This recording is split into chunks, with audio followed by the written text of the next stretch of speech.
আচ্ছা, তাহলে এটা আমাদের আজকে আমাদের টপার স্টাবরির যে আমরা শুরু করেছি SSC previous year questions answer, ঠিক আছে, সিরিজটা তার ফিজিক্সের যে পার্টটা শুরু করা হয়েছে আগে, তার সেকেন্ড ক্লাস। ওকে, প্রথম প্রশ্ন আমাদের কি বলছে দেখে নিই আমরা। দি ভ্যালু অফ অ্যাক্সিলারেশন, এটা আমাদের সিজিএসএল এ টায়ার ওয়ানে পড়েছিল, 2008 সালে পড়েছিল, ঠিক আছে, শিফট ওয়ানে পড়েছিল। কি বলছে, the value of acceleration due to gravity is greater at the poles than at the equator, at lesser at the poles than at the equator, is greater at the north pole than at the south pole, and fourth option is it's greater at the south pole than at is the north pole. Actually জি এর মানটা যেটা হয় আর কি, মানে polls পৃথিবীতে একটুখানি ঠিক পুরোপুরি তো প্রপার শেপ এরকম গোল্ড শেপ নয়, পৃথিবীর শেপটা অ্যাকচুয়ালি এইরকম। অর্থাৎ এই দিকের যে ইকুয়েটার বরাবর তার যে রেডিয়াসটা বা ব্যাস যদি বলি আমরা, সেটার মানটা একটু বেশি হয়, আর পোল বরাবর ব্যাসের মানটা একটুখানি কম হয়, ঠিক আছে। এটা একটা আমাদের বাংলা আমরা উপবৃত্ত বলি, ঠিক আছে, বা এলিপস বলি, ঠিক আছে, এটা এলিপস টাইপের স্ট্রাকচার বলা যেতে পারে। এবার যে ঘটনাটা ঘটে আর কি, যে এখানকার যে রেডিয়াসটা, এটা হচ্ছে আমাদের ইকুয়েটর, এটা হচ্ছে আমাদের পোলস। জেনারেলি দেখা যায় এটা যদি আমাদের আর ই ধরি, আর আমরা আর পি যদি বলি, মানে ডায়ামিটারগুলোকে আর কি, তো জেনারেলি আর ই গ্রেটার দেন আর পি হয়। কতটা বেশি হয়? জেনারেলি 21 কিলোমিটার বেশি হয়। আর ইকুয়াল টু এটাকে আর পি হবে, আর পি প্লাস 21 কিলোমিটার, ঠিক আছে। জেনারেলি আর এর মানটা কত হয়? অন অ্যান অ্যাভারেজ 6400 কিলোমিটার আমাদের মানটা আমরা পেতে পারি, ঠিক আছে। তাহলে আমরা নর্মালি বিষয়টা ভাবতে পারি, নর্মালি যে জি তাহলে ভ্যারিসেস কত, 1/r²। কারণ কি, g equal to GM by r square. Okay, আমাদের যে ফিল্ড ইন্টেন্সিটি আর কি, বা অ্যাক্সিলারেশন ডিউ টু গ্র্যাভিটি, তখন এটা আর এর মানটা তখন সারফেসে থাকবে যখন কোনো পার্টিকেলটা, তখনই সে অনুভব করবে, ঠিক আছে। এটাকে আমরা রেডিয়াসটা তাহলে আমরা আর দিদি বলতেই পারি, কিন্তু আলটিমেটলি জি ভ্যারিসেস 1/ডিস্টেন্সের মানে স্কোয়ার ইনভার্স, মানে ইনভার্স স্কোয়ার ল আর কি,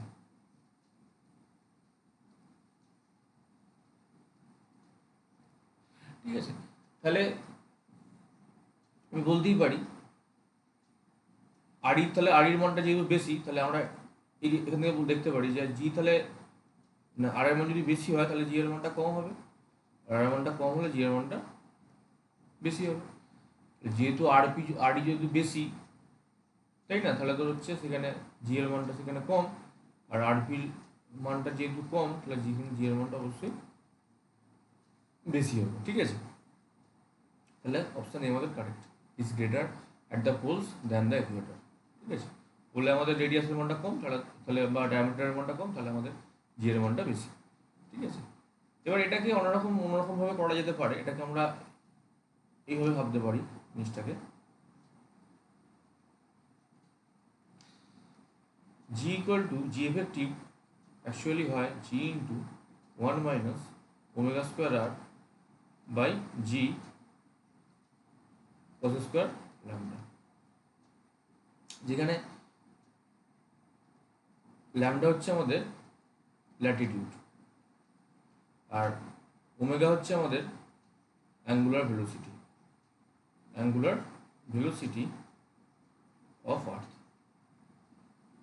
মানে যার জন্য আমাদের আর্থ একটা, আমরা তো জানি ভালো করি, আর্থ একটা নিজের অক্ষের চারিদিকে একটা রোটেশন করে, ঠিক আছে। তাহলে এই রোটেশনের যে ভেলোসিটিটা, সেটাকে কি বলছি আমরা? ওমেগা বলছি। ওকে, এটা যদি আর রেডিয়াস হয়, এটা আমাদের আর রেডিয়াস, ধরে নিচ্ছে আমাদের যে অ্যাকচুয়ালি পজিশন হতো, এটা পজিশন হবে, আমরা এখানে এখন অবস্থান করছি, তাহলে হরিজন্টালের সঙ্গে এর আমাদের অ্যাঙ্গেলটা কত, ল্যামডা, এটি কি বলছি আমরা? ল্যাটিটিউড বলছি, ঠিক আছে। তাহলে জেনারেলি এই ল্যামডার মানটা যখন পলসে যাবো, মানে যখন ইকুয়েটরের, তাহলে ল্যামডার মানটা 0 ডিগ্রি হয়ে যাবে, বুঝতেই পারা যাচ্ছে। তখন মানে পার্টিকেলটা যখন এখানে অবস্থান করছে, আর যখন পার্টিকেলটা যখন এখানে অবস্থান করবে বা এখানে করবে, তখন তখন মান তাহলে কত হবে, ল্যামডার মানটা কত হবে? 90 ডিগ্রি হবে। তাহলে অ্যাট পোলস ল্যামডা মানে কত, 90 ডিগ্রি। তাহলে জি এফেক্টিভ তাহলে কত হবে, জি 1 মাইনাস কস ল্যামডা, কস ল্যামডার মান 0 হয়ে যায়, তাহলে পুরোটার মান কত হয়ে গেল 0, মানে জি দাঁড়াচ্ছে। কিন্তু অ্যাট ইকুয়েটর তখন কিন্তু ল্যামডার মানটা 0 ডিগ্রি হচ্ছে, তখন তাহলে জি এফেক্টিভ তাহলে কত হচ্ছে, g into 1 minus omega square r by g. তাহলে এর ভ্যালুটা তো নন জিরো ভ্যালু বা গ্রেটার দেন জিরো ভ্যালুটা, মানে omega square r by g এর যে ভ্যালুটা গ্রেটার দেন জিরো, তাই না? তাহলে আমি বলতে পারি তাহলে অবশ্যই গ্রেটার দেন জিরো আর আর লেস দেন ওয়ান আর কি, ঠিক আছে, এই মানটা omega square r by g এর মানটা। তাহলে আমরা ব্যাপারটা ভাবতেই পারি এইখানে যে জি এফেক্টিভের মানটা পেলাম সেটা হচ্ছে আমরা লেস দেন জি পাবো, আমরা লেস দেন জি পাবো, তাই কি না? অর্থাৎ অ্যাকচুয়াল আমাদের যে এখানে বলেছে value of acceleration due to gravity is greater at the poles than the equator, মানে পোলসে অবশ্যই আমরা মানটা বেশি পাবো, ঠিক আছে, কারণ একদম অ্যাকুরেটলি জি পেয়ে যাচ্ছি আমরা, কিন্তু ইকুয়েটরে একটুখানি কমে যাচ্ছে আমাদের মানটা, ঠিক আছে। ওকে, এই হলো কি বিষয়। 2 নম্বর প্রশ্ন কি বলেছে, during the free fall of the object decrease in potential energy at any point in spark appears as an equal amount of increase of. আমরা জানি ফলো করি যে এনার্জি এনার্জি ইকুয়াল টু কী হয়, মানে অবশ্যই মেকানিক্যাল এনার্জি হবে, mechanical energy কী হয় আমাদের, kinetic energy plus potential energy, ঠিক আছে। এবার আমাদের এটা মনে রাখতে হবে, for a freely falling body that is no drag force or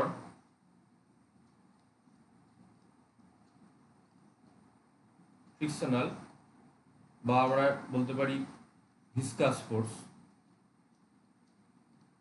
মানে অ্যাকচুয়ালি কোনো বাধা বল আর কি, ঠিক আছে, যেটা কোনো বাধা বল থাকবে না তাকে আমরা ফ্রিলি ফলিং বডি বলতে পারি। মেকানিক্যাল এনার্জি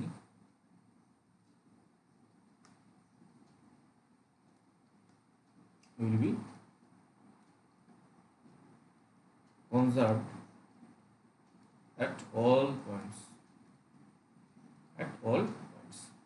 ফিকশন থাকলে সেখানে এনার্জির একটা লস হতে পারে, কিন্তু বাকি তো যেখানে ফিকশন নেই, যেখানে কোনো বাধা বল নেই, সেখানে কোনো রকম আমাদের মেকানিক্যাল এনার্জি কোনো লস ঘটবে না, ঠিক আছে। তাহলে জেনারেলি যখন হাইটে থাকে আর কি, তখন আমাদের কি থাকে এখানে, এখানে আমরা ভালো করে জানি পোটেনশিয়াল এনার্জিটা ম্যাক্সিমাম থাকে, আর বস্তু যখন স্থির অবস্থাতে আছে তাহলে কাইনেটিক এনার্জি তাহলে কত হবে, 0 হবে, কারণ কাইনেটিক এনার্জির এক্সপ্রেশনটা কত কি আমাদের হয়, হাফ mv স্কোয়ার। তাহলে ভি যদি 0 হয় তাহলে এটা পুরোটা 0 হয়ে গেল। তাহলে এখানে অ্যাকচুয়ালি টোটাল এনার্জি মানে কি বলতো, পুরোটাই কিন্তু পোটেনশিয়াল এনার্জি। যখন কোনো একটা এইচ হাইটে আছে, একটা হাইট উপরে আছে, যখনই সে নামবে তখনই কী হবে, আস্তে আস্তে আস্তে আস্তে একটা সময় কী হবে, কারণ রেফারেন্স প্লেনে এসে আমাদের পোটেনশিয়াল এনার্জিটা 0 হয়ে যাবে, তখন পুরোটাই এনার্জিটা আমাদের কী হয়ে যাবে, ম্যাক্সিমাম হয়ে যাবে কাইনেটিক এনার্জিটা, মানে অর্থাৎ মানে মাটিতে ছোঁয়ার ঠিক আগের মুহূর্তে আর কি, ঠিক আছে, মাটিতে ছোঁয়ার ঠিক বা মাটিতে স্পর্শ করার ঠিক আগের মুহূর্তটা, মাটিতে স্পর্শ করলে তো আবার সে শূন্য হয়ে যাবে বেগটা, সেটা তো কোনো কথা হলো না, ঠিক আছে, মানে মাটিতে ঠিক ছোঁয়ার আগের মুহূর্তটাই কিন্তু বেগটা ম্যাক্সিমাম হয়ে যাবে, বেগটা ম্যাক্সিমাম হয়ে যাবে মানে কাইনেটিক এনার্জিটা ম্যাক্সিমাম হয়ে যাবে, ঠিক আছে। সেই সময় পোটেনশিয়াল এনার্জি 0 হয়ে গেল, কারণ এই শূন্য হয়ে গেছে, এই শূন্য মানে পোটেনশিয়াল এনার্জিটা 0 হয়ে গেছে। আর মানে জেনারেলি আমরা যে মাটি বা আমাদের যে আর্থ এগিয়ে আমরা কি ধরি, 0 পোটেনশিয়াল ধরি, ঠিক আছে, উপরে গেলে পজিটিভ, নিচে গেলে নেগেটিভ। তাহলে এখানে তো টোটাল যে এনার্জিটা হচ্ছে আমাদের অ্যাকচুয়ালি কি হচ্ছে, কাইনেটিক এনার্জি হয়ে যাচ্ছে, ঠিক আছে। তাহলে এখানে কি বলেছে, তাহলে আস্তে আস্তে পোটেনশিয়াল এনার্জিটা কমছে আর কাইনেটিক এনার্জিটা বাড়ছে, তাহলে কি করে পসিবল, সেটা পোটেনশিয়াল এনার্জিটা কাইনেটিক এনার্জিতে কনভার্ট হয়ে যাচ্ছে, ঠিক আছে, তাহলে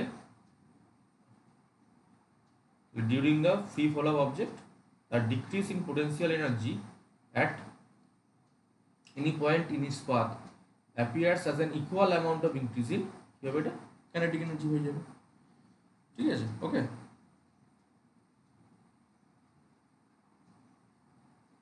ঠিক আছে,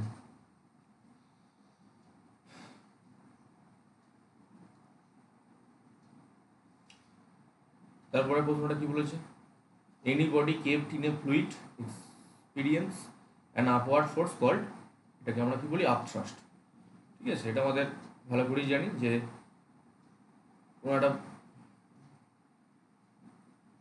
পাত্রের মধ্যে ধরে যদি কোনো তরল থাকে, যে কোনো প্রবাহী হলেই হবে, প্রবাহী মিনস ফ্লুইড প্লাস গ্যাস। ঠিক আছে, প্রবাহী, ঠিক আছে, হুইচ ক্যান ফ্লো, তাকে ফ্লুইড বলি আমরা। মানে ফ্লুইড মানে কি বলতে পারি, গ্যাসও বলতে পারি, আবার লিকুইডই বলতে পারি। এখানে যদি কোনো বস্তুকে আমরা ইমার্স করি বা নিমজ্জিত করি, তখন তাহলে কি হবে, দেখবো আমরা ওদিকে একটা থ্রাস্ট অনুভব করছে। এই জন্যই কি হয়, তার ওয়েটটা কিন্তু মানে এই যদি এখন এয়ারে in air the weight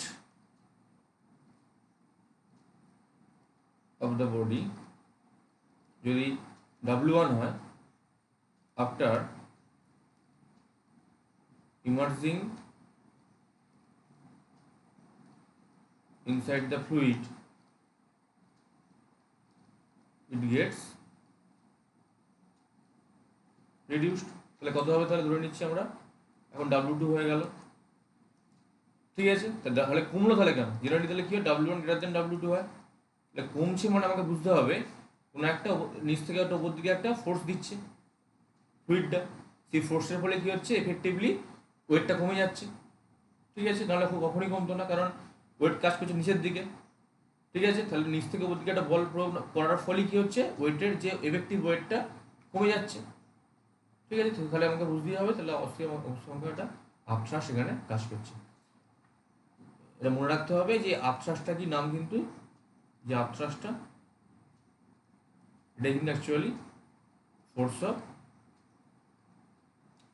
বিয়ন্সি। বিয়ন্সি বানানটা আমার এই মুহূর্তে মনে আসছে না, বা সম্ভবত বানানটা হচ্ছে এটা BEYANT, বিয়ন্ড ফোর্স, বাংলায় বললে প্লবক বল।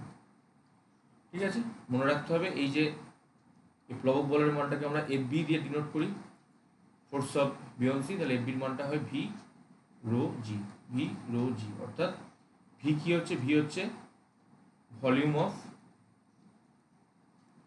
দ্য বডি, রো হচ্ছে আমাদের ডেন্সিটি অফ দ্য ফ্লুইড, আর জি তো আমাদের অ্যাক্সিলারেশন ডিউ টু গ্র্যাভিটি, সবাই জানি সেটা। ঠিক আছে, মনে রাখতে হবে volume of the body into density of the liquid বা ফ্লুইড। ঠিক আছে, ওকে। এটা তাহলে বস্তু কোন দিকে কাজ করে, ওপর দিকে, আপথ্রাস্ট। ঠিক আছে, তারপরে প্রবলেম কি বলছে,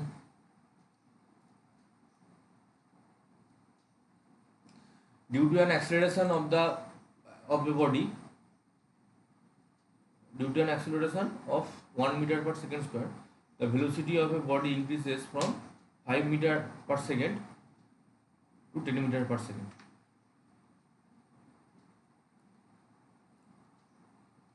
Find the displacement of the bodies. তাহলে আমরা এখানে আমরা এই ফর্মুলাটা ইউজ করতে পারি। তাহলে এখানে কি বলে দিয়েছে, ইনিশিয়াল ভেলোসিটি কি বলে দিয়েছে 10 মিটার পার সেকেন্ড, আর ফাইনাল ভেলোসিটি কি বলে, সরি ইনিশিয়ালটা 5 আর ফাইনাল ভেলোসিটি কত বলে দিয়েছে 10 মিটার পার সেকেন্ড।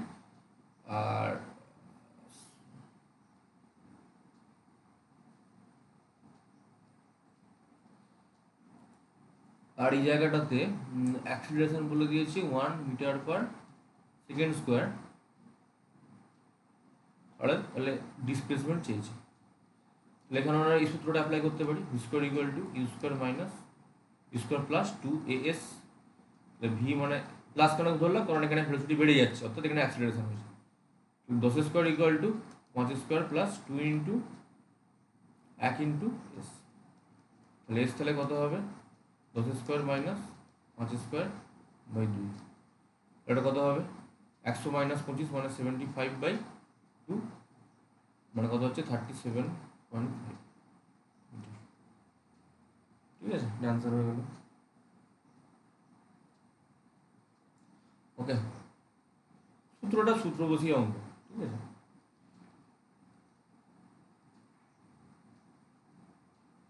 তাহলে প্রবলেম নম্বর এটা কত হবে? 5।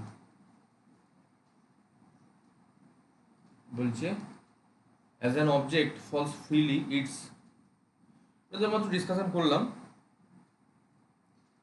যখন একদম সে ওপর পয়েন্টে যখন আছে তখন সেটা পুরোটাই কি আমাদের পোটেনশিয়াল এনার্জি, এটা মানে টোটাল এনার্জি। আর নিচে যখন পড়লো তখন এটা পুরোটাই কত আমাদের, মানে নিচে পড়ার ঠিক আগের মুহূর্তে পুরোটাই কত তখন কাইনেটিক এনার্জি, মানে পুরোটা কি, কারণ এখানে কাইনেটিক এনার্জি 0 আর এখানে পোটেনশিয়াল এনার্জি 0। এটা এই সাইড, তাহলে যত, কারণ এখানে ইনিশিয়ালি বেগটা শূন্য থাকছিল, যত নিচের দিকে নামবে তখন জি এর প্রভাবে কী হবে, বেগটা আস্তে আস্তে বাড়তে থাকবে। একটা সময় গিয়ে এইচটা শূন্য হয়ে যাবে আর বেগটা ম্যাক্সিমাম হয়ে যাবে। তাহলে বেগ ম্যাক্সিমাম হয়ে যাবে মানে কি, আমাদের কাইনেটিক এনার্জি টোটালটা হয়ে যাবে আমাদের এনার্জি, টোটাল এনার্জি। ঠিক আছে, অর্থাৎ অপশন 2 হচ্ছে potential energy gets converted into kinetic energy. ঠিক আছে,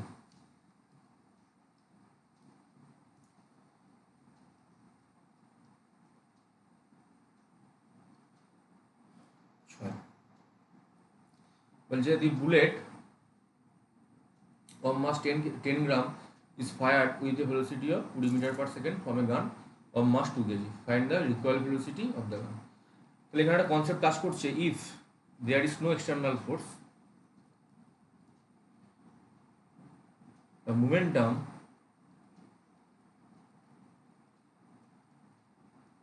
will be conserved. কি করে পাচ্ছি? from the second law of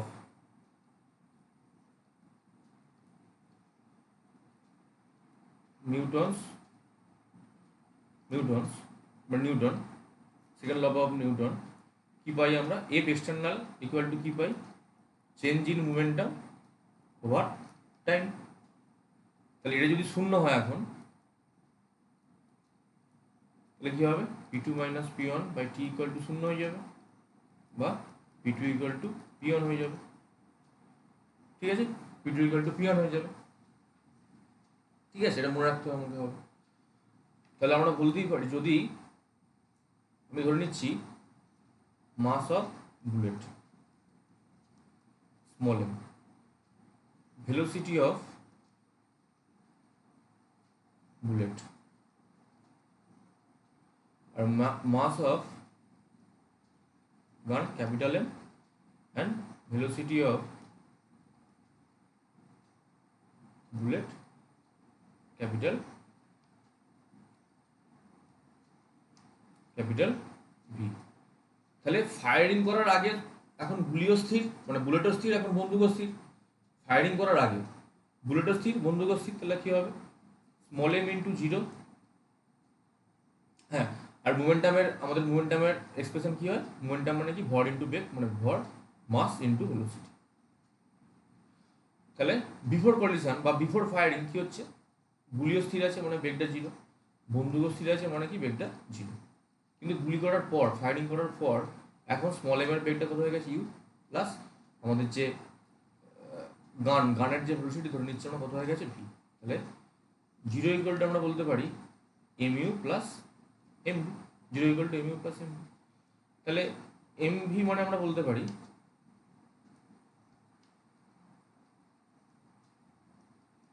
minus M u, বা ভি মানে আমরা বলতে পারি minus M u by M.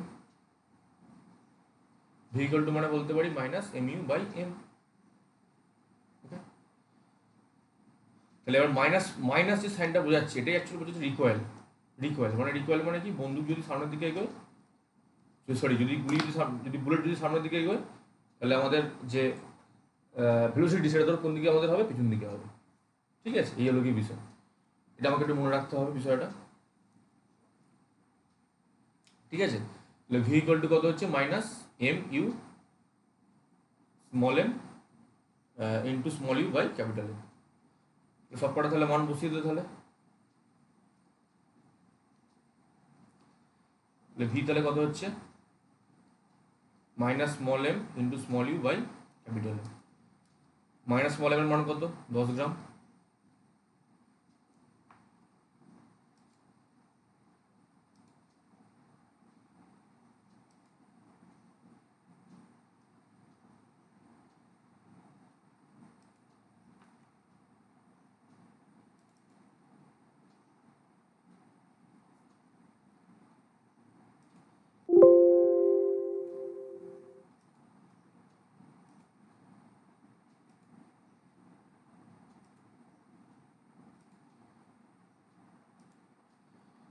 তাহলে 10 ইন্টু 10⁻³ কারণ 10 গ্রাম আছে, আমাকে এই সাইডে সিজিএস আছে, আমাকে এই সাইডে নিয়ে যেতে হবে,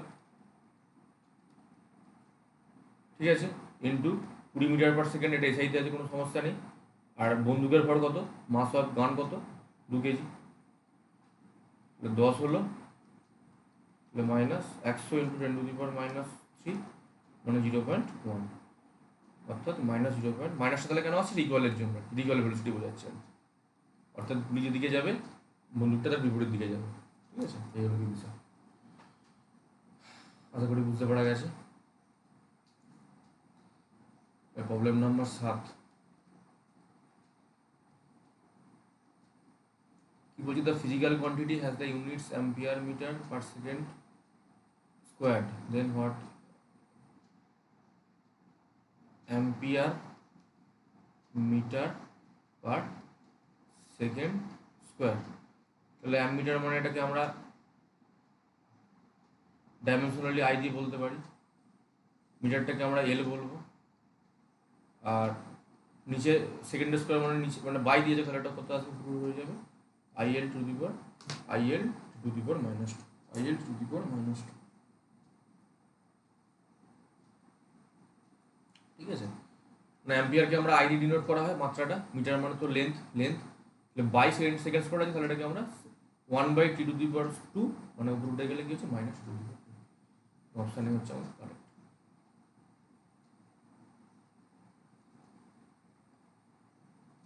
আর লাস্ট প্রবলেম কি আছে, if the velocity of a body is doubled, its momentum তাহলে কত হবে,